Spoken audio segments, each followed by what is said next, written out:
The one thing that I love about the crypto industry is that although the price action might be tumbling or even just moving sideways, we never stop innovating and moving forward.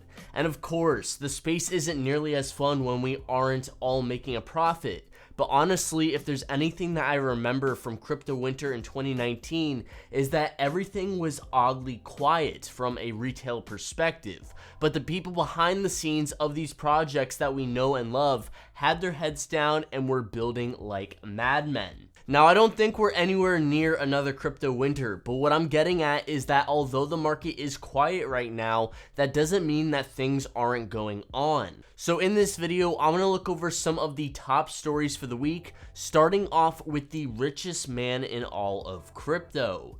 Binance CEO CZ is officially the richest crypto billionaire, coming in at a shocking $96 billion and making him the 11th richest man in the world. And what's even crazier about this is that his net worth is not factoring in his personal crypto holdings, which as of now we know for a fact that he owns Bitcoin and BNB, the Binance coin, which he's been stacking for years. CZ stands just behind Oracle co-founder Larry Ellison, whose net worth currently leads by roughly $11 billion. But honestly, I wouldn't be surprised if CZ is actually more like number 7 on this list when factoring in his personal holdings. But of course, that's something we probably will never know.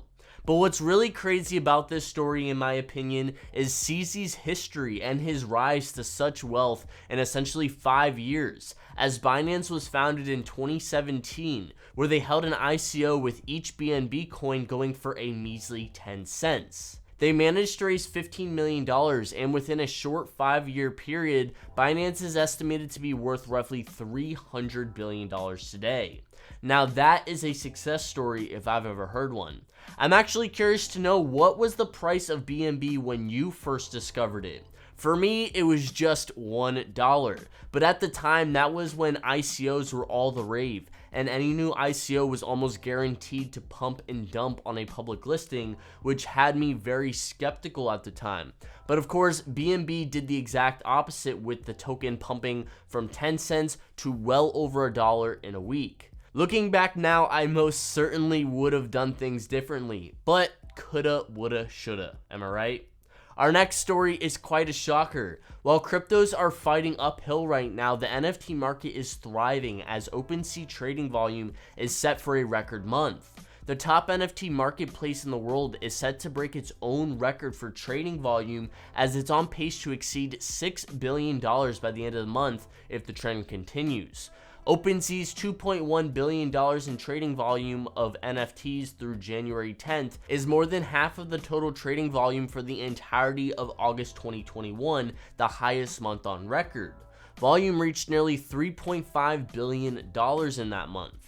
Although this is just looking at OpenSea and not all NFT marketplaces, this does a very good job of showing us just how much interest people still have in the NFT world, and that this isn't just some trend that's here today and gone tomorrow, that some might have depicted it to be. In other news, evidence has surfaced of a PayPal coin in the works. Evidence of the company's exploration into building a stablecoin was first discovered in PayPal's app by developer Steve Moser and shared with Bloomberg. Hidden code and images show work on what is dubbed a PayPal coin. The code indicates such a coin will be backed by the US dollar. Luckily, this was confirmed by Jose Fernandez de Ponte, who is the Senior Vice President of Crypto and Digital Currencies at PayPal, stating, "We are exploring a stablecoin. If and when we seek to move forward, we will of course work closely with relevant regulators." He further said the company has not yet seen a stablecoin out there that is purpose-built for payments. For PayPal's use, a stablecoin would need to support payments at scale and have security. It's fascinating to see PayPal continue to lean more and more into the crypto and blockchain space. And I think overall this is a huge positive for the community and hopefully will help bring more regulatory clarity to all stablecoins across the board. Next up and lastly, I want to share with you today's video sponsor, Pollen. bringing us the future of DeFi. More specifically, Pollen is a DeFi 2.0 asset management protocol built on interoperability-focused blockchain Avalanche that allows communities to curate fully optimized and dynamically rebalanced custom asset pools based on market conditions. If the market tanks, the protocol adjusts portfolios to weather the storm. If there are hidden market opportunities, the protocol will seek them out. This methodology ultimately reduces market risk and creates a safe harbor for market volatility. Pollen is building the DAO of the future through collective intelligence, collective decision-making, and meritocratic-based ecosystems that reward you based on the benefits you bring to the community. And with the introduction of Pollen's 2-token model, this helps tie the ecosystem together. PLN is a token which focuses on user participation and utility. It's designed to tackle governance issues commonplace in today's DeFi ecosystem. It introduces a merit-based reward system by rewarding traders who are actively creating proposals to optimize portfolios as the market changes. And as the digital assets in the portfolio see gains, the yield is diverted back into the community in the form of PLN tokens, where the traders who voted for the proposal changes get rewarded accordingly. The Portfolio Asset Index token, or PI token for short, will be the first index to be launched. It's designed to be less volatile and occupy the space between a stablecoin and crypto asset, focusing more on steady growth. PI provides a safer way to participate in the ecosystem, away from noisy markets. It's designed to be less volatile and better suited to DeFi applications such as lending. Let's take a closer look at the Pollen dashboard, which, although is currently in beta, appears to be coming along quite nicely as we near mainnet launch very soon. This is Pollen, and we're going to transform the world of asset management. We're providing a first-of-its-kind, next-generation protocol where you, the community, collectively harvest alpha, manage asset pools, and hold asset pool tokens. We want to ensure that all of our users have the cleanest experience possible using our dApp, so let us take you through our interface. When you log on to our dApp and connect your Web3 wallet, the first thing you'll see is our dashboard, providing you an overview of the Pollen protocol and its users. You can see which assets are holding the most weight across all of the portfolios on our dashboard, and also get a glance at the best performing traders in the hive mind. Our leading traders are ranked by their reputation, the base performance measure of user profit and loss based on percentage, not raw numbers. This way we ensure that reputation is based on percentage of success rather than amounts made or lost, allowing all Hive members, not just whales, to climb the leaderboard. Clicking Your Virtual Portfolio will take you to the area of our dApp that allows you to manage assets within an asset pool. Think of it like fantasy football. You are competing against other users, selecting the best possible asset combination to climb the leaderboard and share a higher return of Pollen rewards. Here we have an example portfolio, where it is clear to see how the assets are currently allocated. You can see your current reputation score, leaderboard position, and profit and loss.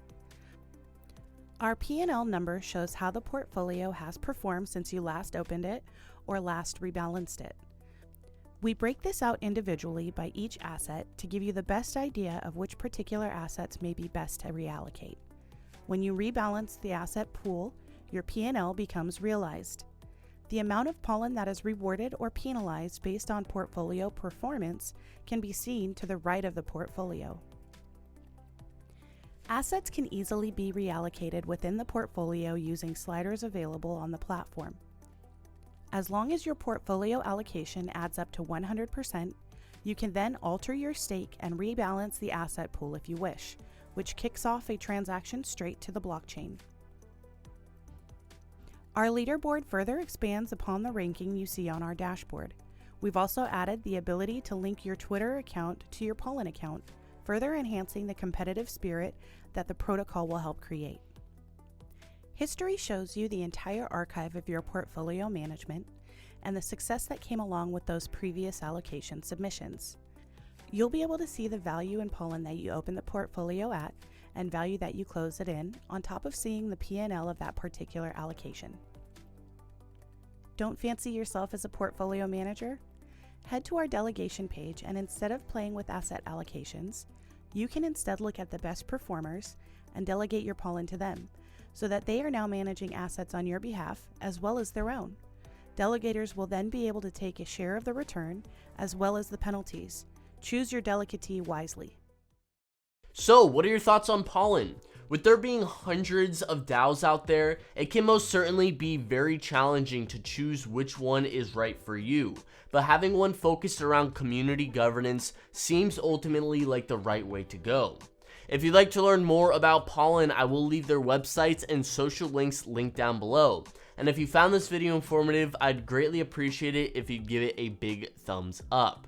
Thank you guys as always for watching, and I'll catch you in the next.